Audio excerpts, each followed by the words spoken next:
சொந்தங்கள் அனைவருக்கும் அன்பான காலை வணக்கங்கள். புத்தம் புதிதாக புத்த இந்த புதன்கிழமை காலை பொழுதில் உங்கள் அனைவரையும் உங்கள் இல்லத்தின் வரவேற்பறைக்கே வந்து சந்திப்பதில் மிக்க மகிழ்ச்சி. இது நேரம் நல்ல நேரம் நிகழ்ச்சி. இன்றைய நிகழ்ச்சியில் சயின்டிபிக் ஜோதிடம் குறித்த பல சுவாரஸ்யமான தகவல்களை நம்முடன் பகிர்ந்து கொள்வதற்காகவும் உங்களுடைய கேள்விகளுக்கும் சந்தேகங்களுக்கும் விளக்கம் அளிப்பதற்காகவுமே நம்முடைய அரங்கிற்கு வருகை தந்திருக்கிறார் தமிழ்நாடு இந்து சமய அறநிலையத்துறையின் கரூர் மாவட்ட அறங்காவலர் குழு தலைவரும் ஜோதிட ஜாம்பவானும் சயின்டிபிக் ஆஸ்ட்ராலஜருமான டாக்டர் பரணி பால்ராஜ் அவர்கள். வாங்க அவரை வரவேற்கலாம். வணக்கம் சார், நல்லா இருக்கீங்களா? வணக்கம்மா, நல்லா இருக்கும்மா. உலகமெங்கும் வாழும் புதுயுகம் தொலைக்காட்சி நேயர்களுக்கு என் உள்ளம் கனிந்த பணிவான காலை வணக்கத்தை உரிதாக்கி மகிழ்கின்றேன்.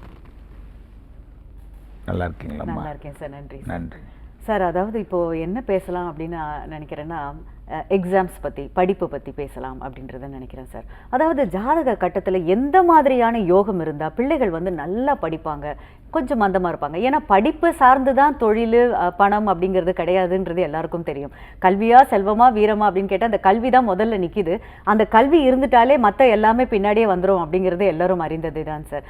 அதுக்கான யோகங்கள் ஏதாவது இருக்குங்களா? அமைப்பு எப்படி இருக்கணும் அப்படின்னு தெரிஞ்சுக்கலாம். கல்வி ஸ்தானத்தில் ஒரு குழந்தை மழலை செல்வத்திலிருந்து பள்ளி பருவமாகட்டும் அல்லது கல்லூரி பருவமாகட்டும், அதையும் கடந்து பிஹெச்டி எல்லாம் படித்து யூனிவர்சிட்டியில் கோல்டு மெடல் வாங்குறதா இருந்தாலும், அவரவர் வினைவழி அவரவர் வந்தனர், எவருக்கு எவர் உதவினர் என்று சொல்வதை போல ஒரு ஜாதகத்தில் கல்விக்குண்டான வித்தைக்கு காரகதத்துவம் படைத்த வித்தை கிரகமே புதன்.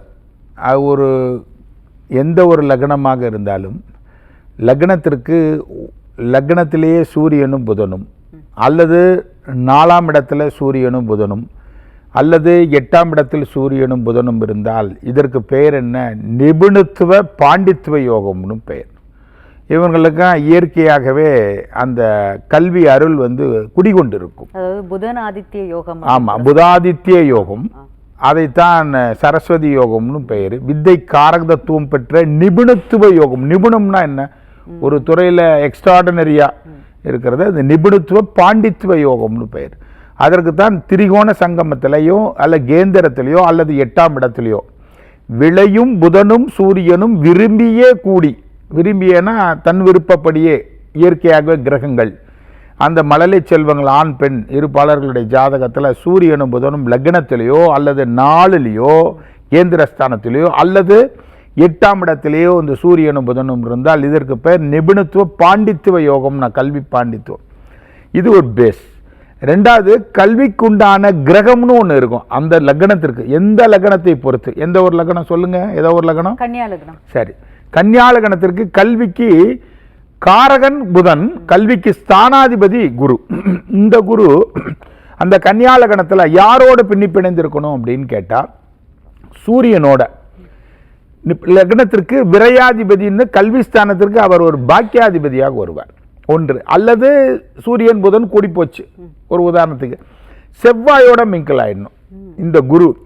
ஆனால் இதே கன்னியா லக்னத்துக்கு குரு சுக்கரனோடவோ அல்லது சந்திரனோடவோ மிங்கிள் ஆயிட்டா கல்வி ஜானேர்னா முளம் சறுக்கும்.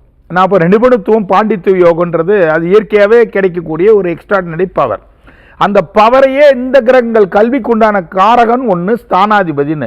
இந்த சனியும் அந்த குருவும் அந்த சந்திரனும் அல்லது சுக்கரனும் கூடி இருந்தால கல்வியில் அப்படி முடிமாடு மாதிரியே போகும். நல்லா படிப்பாங்க, எக்ஸாம் நேரத்தில் மறந்து போயிடும். நல்லா படிப்பாங்க, எக்ஸாம் நேரத்தில் உடல் ரீதியான சிக்கு ஏற்படும். நல்ல ஏதாவது ஒரு மைனஸ் இருந்துக்கிட்டே இருக்கும். இது ப்ளஸ் ஆகணும்னா நான் சொன்ன மாதிரி நிபுணத்துவமும் கிடைச்சி, ரெண்டாவது குருவோட அந்த செவ்வாய் அழகா இல்லைனா கூடலைன்னா கூட அதற்கு திரிகோண சங்கமத்தில் அமர்ந்து ஜம்முன்னு ராகுவோட கூடி இருக்கும்போது மல்டிப்ளஸான யோகத்தை கொடுக்கும். கேதுவோட கொடுக்கும்போது கேள யோகத்தையும் கொடுக்கும். இதுதான் கல்வி. ஆனால் கல்வியை வைத்து செல்வத்தை பெருக்க முடியுமான்றது, செல்வத்துக்கு உண்டான கிரகம் வேற. இப்போது நிறைய பேர் ஆசிரியர்கள் நிறைய இருப்பாங்க, மாணவ கண்மணிகளை நிறைய உருவாக்குங்க. ஆனால் ஆசிரியர்களாகவே அப்படியே இருந்துக்கிட்டே இருப்பாங்க. ஆசிரியர்களால் ஒரு அரசியல்வாதியை உருவாக்க முடியும். நாட்டை ஆளக்கூடிய மன்னர்களையும் தன் அறிவால ஆற்றலால, நீங்க சொல்வதை பார்த்தா கிங் மேக்கர்ஸ், அவ்வளவுதான். அப்ப பார்த்தீங்கன்னா மருத்துவத்துறை சார்ந்தவர்களும் அவங்களால உருவாக்க முடியும். இல்லை அவங்களுக்கு ஒரு தொழிலதிபராக எது வரலாம், ஒரு கலெக்டராகவோ ஒரு பெரிய உயர ஐஏஎஸ் ஆஃபீஸர் எது வேணாலும் உருவாக்கலாம்னா ஆசிரியர். ஆனால் ஆசிரியர்களாகவே இருப்பாங்க. அவர்களுக்கு உண்டான தனபாவம்ன்றது ஒரு லிமிட்டடாக இருக்கும். கல்வியில் என்ன அடிச்சு பிடிச்சி கொள்ளையடிச்சு பெரிய மேன்மைக்கு வந்துட முடியுமா அப்படின்னா ஆசிரியர்களுக்கு உண்டான சேலரி தானே மாசானா கிடைக்கும். ஆனால் இவர்கள் கற்றுக் கொடுத்த மாணவ கண்மணிகள் ஜொலிக்கிறாங்கன்னா அது இவர்களால் அல்ல சார். இந்த கல்லூரிகள்லாம் வந்து அவங்க ஆசிரியர் பெருமக்கள் தானே தொடங்குறாங்க. கல்லூரிகளாக இருக்கட்டும், பெரிய பெரிய ஸ்கூல்ஸாக இருக்கட்டும், அதாவது இன்ஜினியரிங் காலேஜ், மெடிக்கல் காலேஜ், இவங்கெல்லாம் கூட அந்த கல்வியாளர்கள் தானே சார் பண்றாங்க. அப்போ அவங்க அந்த கல்வியான அதுதான் அந்த யோகமும் கூடி இருக்கணும்ன்றேன். ஒரு சிலர்கள் வேலைக்கு போறவர்களை சொல்றேன், அது கல்வியை வைத்து நிறைய பேர் ஜனசஞ்சாரங்களை வைத்து ஜீவிக்கக்கூடிய அம்சம் மக்கள் பிரதிநிதி, தொண்டர்படைக்கு சொந்தக்காரன், ஏவலாட்களுக்கு சொந்தக்காரன், நீதித்துறைக்கு சொந்தக்காரன் யாருன்னு கேட்டால் சனி. நீங்கள் கேட்குறீங்களே கல்வியை வைத்து அவர்கள் கல்வி தாளாளர்கள் பெரிய வர்றாங்களா, அப்படியும் இருக்கிறதுனா அவங்களுக்கு சனி பகவான் துணை கொண்டு இருக்கணும். மக்களை வைத்து கட்டி சாட்டை எடுத்து மேய்க்கக்கூடிய சக்தி இவர்களுக்கு இருக்கணும். அவர்களுக்கு பேர் ஒரு ஸ்கூலில் வந்து ஒரு ஸ்ட்ரென்த்து வந்து ஒரு 3000 பேர் இருக்காங்க, ஒரு 5000 பேர் இருக்காங்க, ஒரு கல்லூரியில் 7000 பேர் 10,000 பேர்லாம் படிக்கிறாங்க. ஒரு உதாரணத்துக்கு சொன்னால் அத்தனை பேர் பஸ்ஸு ட்ராவலிங்ஸ் எல்லாத்தையும் கட்டி மேய்க்கக்கூடிய ஆளுமைக்கு உண்டான கிரகம் அந்த கல்வி தாளாராக வரக்கூடிய கல்வி தெரிஞ்சிட்டா மட்டும் போதாது. ஓரளவுக்கு படிப்புங்கிறது வேணுமா, ஆனால் அதை வைத்து மட்டும் எல்லாமே பண்ணிட முடியாது. அந்த தனபாவமும் லட்சுமியும் துணை கொண்டிருக்கணும். சரஸ்வதிக்கு உண்டான ஸ்தானம் புதன், மகாலட்சுமிக்கு உண்டான ஸ்தானாதிபதி சுக்கராச்சாரியார் சொல்லுவோம். அப்போ ஒரு ஜாதகத்துல தனபாவமும் 4ஆம் இடம் கல்வி செல்வ பாவமும் 10ஆம் இடம் தொழில் பாவமும் நன்கு அமைந்து விட்டால் இவர்கள் எல்லாம் பிறப்பால் குப்பையில் கிடக்கின்ற ஒரு மாணிக்கத்தை போன்று. மாணிக்கம் எங்கிருந்தாலும் என்னும், ஆனால் அது போய் சேர்கிற இடத்தை வைத்து தான் அதற்கு உயர்வு தாழ்வு. தாழ்வுங்கிறது வந்து அது குப்பையில் போய் மறைஞ்சு போயிட்டா அந்த மாணிக்கத்துக்கு மகிமை என்பது அது உண்டு, ஆனால் மறைந்திருக்கிறது அந்த மாணிக்கம். அந்த மாதிரி ஒரு ஜாதகத்தில் ஒரு ஆசிரியர் பெருமகனார் என்னிடத்துல ஒரு எச்எம் கேட்குறாரு, பிரின்சிபல் பரணி சார் உங்களுடைய கருத்து என்ன, நாங்கள்லாம் மாணவர்களை எப்படி கொண்டாடணும்? எதையுமே கொண்டாடவும் முடியாது, எதையுமே எடுத்து சொல்லவும் முடியாது. நீங்கள் என்னதான் முரட்டு தடி கொண்டு முரட்டு வாத்தியாரை வச்சு ட்ரீட்மெண்ட் கொடுத்தீங்கனாலும் அங்கே அறிவினியில் மைனஸில் இருப்பான். அவனுக்கு புதனும் செவ்வாயும் ஒன்று கூடி போயிருக்கும்.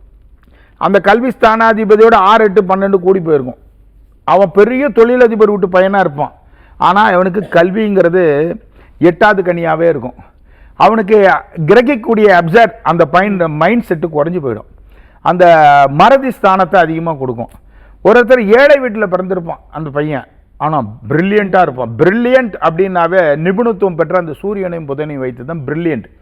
அந்த பிரில்லியண்ட்டே ஒரு பையம்மா எனக்கு தெரிஞ்சு பள்ளி, அதாவது சாதாரண ஸ்கூல்லேருந்து கிளாஸ்லேருந்து அப்படியே படிப்படியே டெவலப் ஆகி கரெக்டாக 8, 9வது வரைக்கும் உன் பையன் என்னம்மா டாப்பராம்மா சார், சூப்பர் சார், கிளாஸுக்கு எல்லாத்துக்குமே ரொம்ப பிடிக்கும் சார், எச்எம் வரையில் என் பையன் ரொம்ப டாப். 8 முடிஞ்சு 9வது வரும்போது உன் பையன் படிக்க மாட்டான்.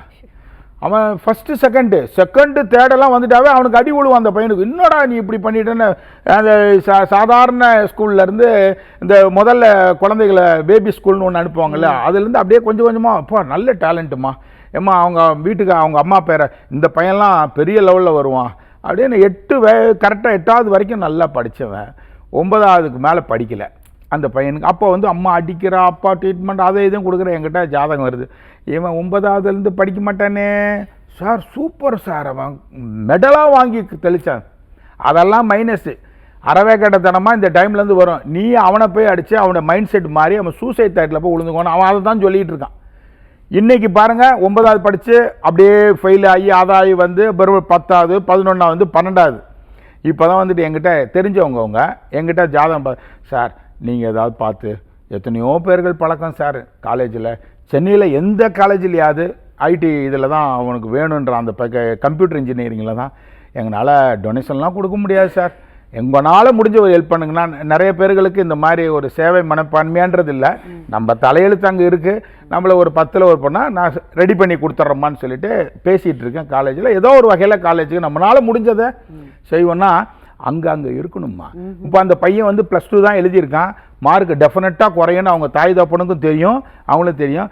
எப்படி மார்க் ரொம்ப குறைஞ்சவனை போய் ஒரு காலேஜில் இன்னைக்கு சேர்க்கறது டொனேஷன் தேவைப்படுது, அதுக்கு மேலே ஃபீஸ் கட்டுறதே எங்களால் சிரமம் சார்னா, உனக்கு நான் உதவுறதுக்கு நான் இருக்கேன்னா அந்த பையனுடைய ஜாதத்தில் அந்த விதி இருக்குமா. நான் உதவவில்லை, அது கூட நான் செய்யலை, அந்த கிரக அமைப்புகள் அவன் ஜாதத்தில் தான் கட்டாயம் கிடைக்குமா, இதில் எந்த ப்ராப்ளம் இல்லை, நான் கேரண்டி கொடுக்கல, அந்த இருக்குது நான் கேரண்டி கொடுக்குறேன்.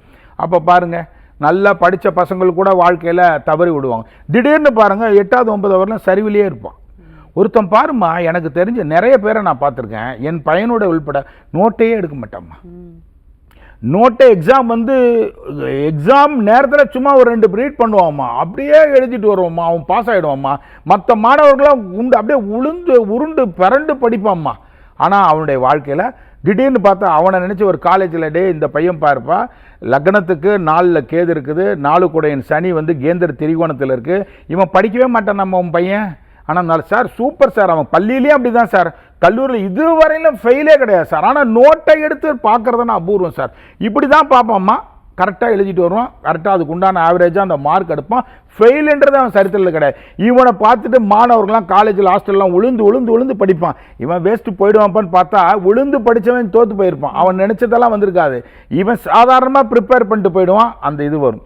அந்த யோகமும் அங்கே மண்டி இருக்கணும்மா, அந்த நிபுணத்துவ யோகமும் பாண்டித்ய யோகமும் அந்த கிரகத்தில். இன்றைக்கி பாருங்கள், அந்த பையன் ஜம்முன்னு இன்றைக்கி ஒரு எல்என்டியில் பெரிய ஒரு உயர்ந்த இடத்துல HR நல்ல ராஜ பரிபாலனை பண்ணி ஜம்முன்னு இந்த புதனும் சூரியனும் இணைஞ்சு இருக்கணும். அது மட்டும் இல்லை, அது இணைஞ்சிட்டா மட்டும் என்ன சார் பரணி சார் சொல்கிறாரு, புதனும் சூரியன் என் பையனை இணைஞ்சிருக்கேன், அதுக்கு தான் கல்விக்கு நான் முடிக்கிறேம்மா. கல்விக்கு 4ஆம் இடம், வித்தைக்கு காரகன் ஒருவன், ஸ்தானாதிபதி ஒருவன், அந்த கிரகம் நல்லா இருந்தா இவன் சாதாரணமாக எழுதி எக்ஸாம் ப்ரிப்பேர் பண்ணி அழகாக அடிச்சுட்டு வரும். ஆனால் தனபாவம் என்பது அதை வைத்து பொருள் ஈட்டணும்னா அதுக்குண்டான சம்பத்து.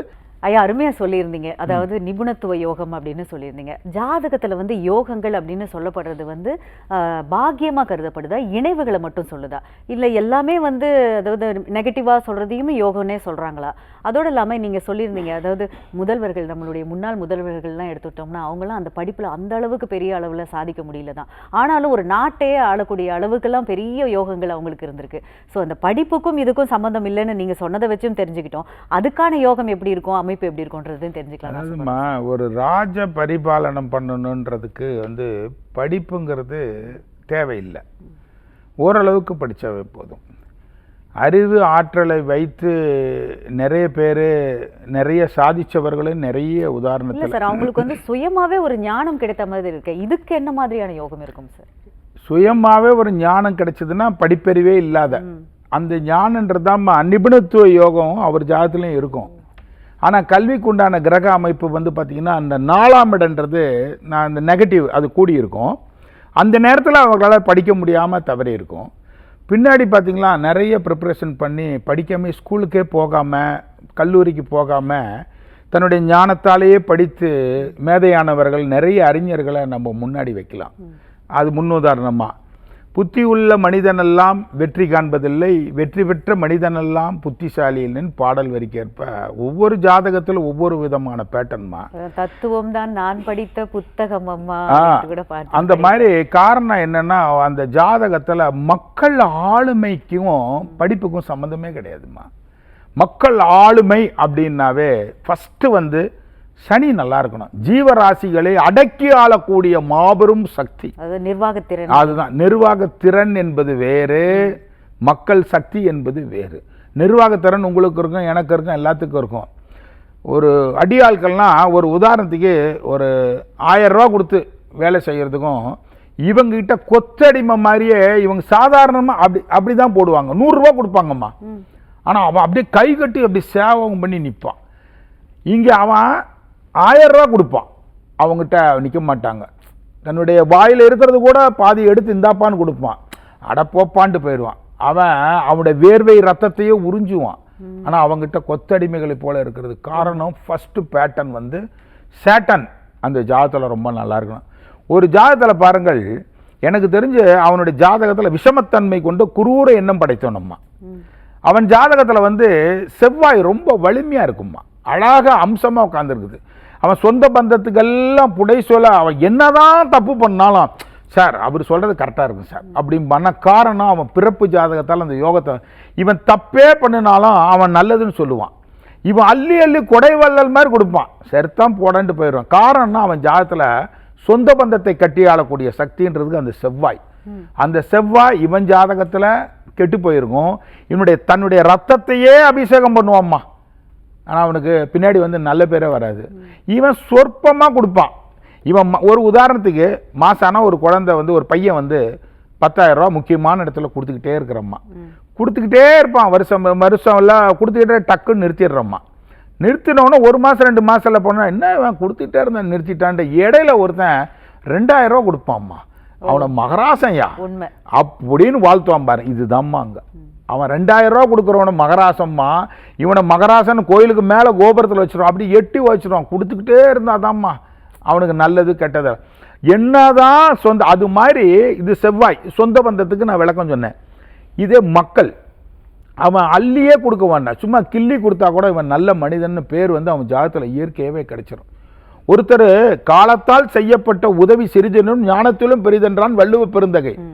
அப்போ கல்வி செல்வத்தை அந்த காலத்தில் நம்ம பெரிய பெரிய அறிஞர்கள் மேதைகள்லாம் முதல்வராகட்டும் நிறைய பேர் கொடுத்தது இன்றைக்கும் நம்ம சொல்கிறோம் இல்லையா. காமராஜர் அவர்களை இன்றைக்கும் கல்விக்கு கண் தந்தவர்னு சொல்கிறோம் இல்லையா. அதுக்கு என்ன காரணம், நம்மலாம் அன்றைய காலத்தில் சொன்னது இன்னவரெல்லாம் இன்றைக்கி சொல்லிக்கிட்டே இருக்கோம். பாட நூல்லாம் அறிஞர்ன்றத நிறைய இதில் வருது.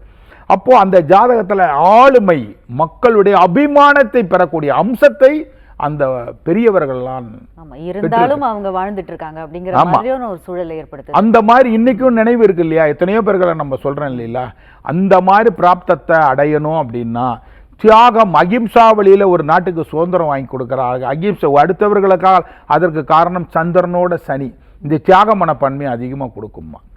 சுமைங்கிறது ஒரு குறிப்பிட்ட லோடை நம்மளால் சுமக்கலாம், இவையிலோடு சுமக்க முடியும். அவர்களாம் சுமை தாங்கி நம்ம நாட்டுக்கு சுதந்திரம் வாங்கி கொடுத்த நிறைய பண்பாளர்களை நாட்டு அறிஞர்களை நம்ம பார்க்கணும்னா அதற்கு மெயின் காரணம் கல்வி என்பது நிச்சயமாக தேவை. கல்வி செல்வம் அதனோட பொருள் செல்வம் தன பிராப்தமும் நல்லா இருந்து மக்களுடைய அபிமானத்தை பெறக்கூடிய கிரகங்கள் அவர்கள் ஜாதகத்தில் ராஜ பரிபாலனம்னு சொல்கிறா இல்லைங்களா.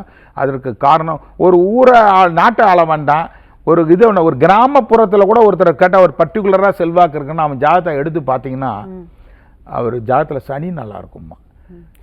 இந்த சனின்னு நீங்கள் சொல்கிறதுனால கேட்குறேன் சார். அதாவது எல்லா ராசினருக்குமே இந்த சனி கிரகம் நல்லா அமைஞ்சிட்டா இந்த மாதிரியான பாக்கியம் கிடைக்குங்களா? எல்லா ராசியினருக்கும் சனி அமைஞ்சிட்டான்னு சொல்லிங்கன்னா அது நல்லபடியாக இடத்துல அழகாக உட்கார்ந்துருந்து அதை நல்லவ கிரகங்கள் பார்த்து விட்டாலே அந்த பாக்கியம் அந்த தொகுதியில் அப்படியே மண்டி இருக்கும்மா. இவங்களாம் சுயேட்சை நின்னாலும் ஜெயிச்சிருவாங்கம்மா. அந்த மாதிரி இருக்கவங்களெல்லாம் நம்ம நிறைய பார்க்கலாம். இவர்களுக்கெல்லாம் மக்களுடைய அபிமானம். ஒருத்தர் பார்த்தீங்கன்னா 10,000 கோடி வச்சிருப்பான்மா, பக்கத்தில் இருக்க தெருவில் இருக்கும் கூட அவனுக்கு தெரியாது. ஒருத்தங்கிட்ட சொற்ப கோடி தான் வச்சிருப்பான், அவனுக்கு ஊரெல்லாம் தெரியும். இதுவும் ஒரு பிரபலம். அது மக்களுடைய அபிமானத்தை பெறக்கூடிய கிரகங்கள். ஒரு அரசியலில் கொடி கட்டி பறக்கணும்னா கல்வி ரீதியாக மேல்மைக்கு வந்தாலும் அந்த கிரகத்தில் சூரியன் குரு நல்லா இருக்கணும். ஆனால் அரசாங்கத்தில் கொடி கட்டி பறக்கணும்னா அவங்க ஜாதகத்தில் ஒன்று அமாவாசை யோகத்தில் பறக்கணும், இல்லைன்னா பௌர்ணமி யோகத்தில் பிறந்தவர்களை நீ மேக்சிமம் பாருங்களேன். அமாவாசையில் பிறந்தவனுக்கு பொருள் என்ன சொல்லுவான், திருடன்னு சொல்லுவான். கிடையவே கிடையாது. அது ஒரு சிறந்த சாலச்சிறந்த தேட கிடைக்காத ஒரு அம்சம். அது அந்த சந்திரனும் சூரியனும் இணையணும், அதனோட சனி கூடிடக்கூடாது. இல்லைன்னா பௌர்ணமி நேரத்தில் பார்த்தீங்கன்னா கிரிவலம் இதில் வந்து பார்த்தீங்கன்னா சந்திரன் வந்து ஜொலிக்க சூரியனுடைய ஒரு கிரக ஒளியை வாங்கி இந்த சந்திரன் ஜொலிக்கிறது வந்து சூரியனுக்கு சந்திரன் 7ல் போய் உட்காந்துருக்கிற ஜாதகம். இதற்கு பெயர் சிறந்த பௌர்ணமி யோகம். அந்த பௌர்ணமி யோகத்தில் பிறந்தவங்க மேக்சிமம் பார்த்தீங்களா அரசாங்கத்தில் கட்டாயம் அரசு காசு, ஆண்களும் சரி பெண்களும் சரி யாராக இருந்தாலும் சரி அவர்கள் வந்து அந்த இடத்துல போய் காக்காசா இருந்தாலும் அரசு காசு வருங்க. இந்த நாட்டை ஆளக்கூடியவர்களாகட்டும், அதற்கடுத்து அமைச்சர் பெருமக்களாகட்டும், இல்லை சட்டத்துறையில் இருக்கக்கூடியவர்களாகட்டும், இல்லை சட்டமன்றத்தில் இருக்க நிர்வாகிக்கூடியவர்களாகட்டும், இல்லை நீதித்துறை ஆளக்கூடியவர்களாகட்டும், சனி நல்லா இருக்கணும் ஒன்று மக்களுடைய அபிமானத்தை. ஆனால் பச்சைங்களை கையெழுத்து போடணும்னா சூரிய சந்திர யோகம் இருக்கணும், இல்லைன்னா நிபுணத்துவ யோகம் இருக்கணும். சூரியனை குரு பார்க்கணும், இல்லைன்னா சூரியனுக்கு 5-1-9 அந்த நிபுணத்துவம். அது வந்து திடீர் பாப்புலேஷனை கொடுக்கறது. ஆனால் பெரிய கெஜெட்டட் ஆஃபீஸராக வரணும்னா அரசு காசு வாங்கணும்னா சந்திரனும் சூரியனும் அந்த ஜாதகத்தில் பின்னி பிணைந்திருந்தால் ஆளுமைக்குரிய மாண்புமிகு அமைச்சர் பெருமக்களாக வர்றதுக்கு அவங்களுடைய ஜாதகத்தெல்லாம் நிறைய பார்த்துருக்கோம்மா. சூரிய சந்திரன் யோகம் இருக்கும். டே ஒரு குழந்தை ஜாதத்தை அப்படி பார்ப்பேன், டே என்னைக்கா இருந்தாலும் பெரும் அரசியல் அரசாங்கத்தை ஆளக்கூடிய சக்தி, மக்கள் பிரஜை, சனி, சேட்டன் இதெல்லாம் நல்லா இருந்துட்டாவே கட்டாயம் அவர்கள் அந்த துறையில் மிகப்பெரிய அங்கம் வைக்கிறத நம்ம பார்க்கலாம். ஒரு சாதாரணமா எங்கள் ஊரில் படிப்பறிவே கிடையாது, அப்படியே படிப்படியாக டெவலப், அவர் சொல்கிறது நாட்டாம மாதிரி எல்லாம் இருந்து இன்றைக்கி பெரிய இதில் வந்து ஒரு சட்டமன்றத்தில் நின்று அமைச்சராக ஒரு முறையில் கிட்டத்தட்ட 4 முறை அவர் அமைச்சராக இருந்து நல்ல பேர். எப்படியாவது மக்களுடைய அபிமானங்களா ஆயிடுவாங்களா சார்? கட்டாயம் இழுத்துட்டு போயிடுமா அந்த துறைக்கு.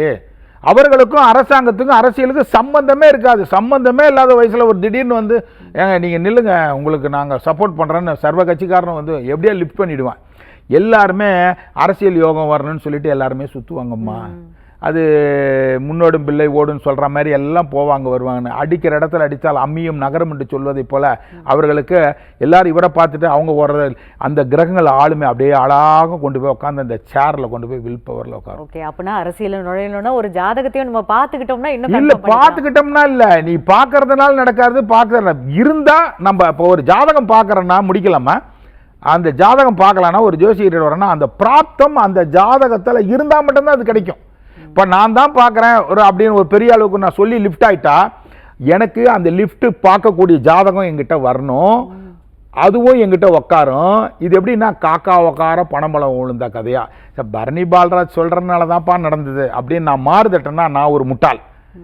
எனக்கு வந்து ஒரு மாணவர்களை ஆசிரியர்கள் தேர்ச்சி பண்ணி டாப்பராக கொண்டு வர்றது ஆசிரியர்கிட்ட கிடையாது, சொல்ல வேண்டியதே இவருடைய கடமை.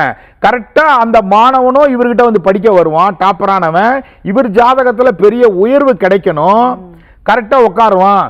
சார் தாமோதரன் சார் தான் எனக்கு சூப்பராக டீச் பண்ணான்னு சொல்லி இவன் முரளி சொல்லுவான்.